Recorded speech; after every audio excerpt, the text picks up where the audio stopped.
কুয়াকাটা সমুদ্র সৈকত থেকে আমার সাথে এই মুহূর্তে যুক্ত রয়েছেন সহকর্মী মোহাম্মদ ইমরান। ইমরান, বর্ষ বিদায় এবং নতুন বছরকে বরণ করে নিতে সমুদ্র সৈকতে কি আয়োজন থাকছে, নিরাপত্তার বিষয়ে জানাবেন এবং পর্যটকরা যারা এসেছেন তাদের সমাগম কেমন, তারা কি বলছেন?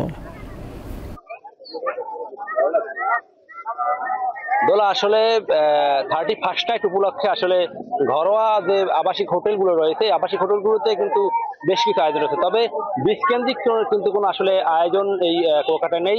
তারপরও কিন্তু এই 2024 সালকে বিদায় এবং 2025 সালকে বরণ করতে কিন্তু কুয়াকাটা সমুদ্র সৈকতে হাজারো পর্যটকরা কিন্তু ভিড় জমিয়েছে। আমরা সকাল থেকে দেখেছি যে সকাল থেকে সকল পর্যটকের আগমন ঘটে।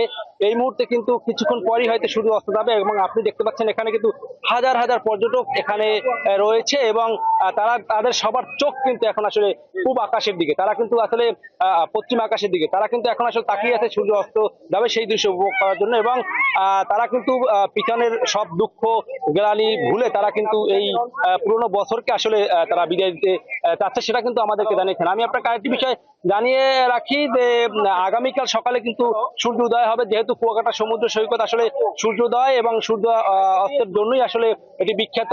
আগামীকাল সকালে তারা 2025 সালকে স্বাগত জানাবে।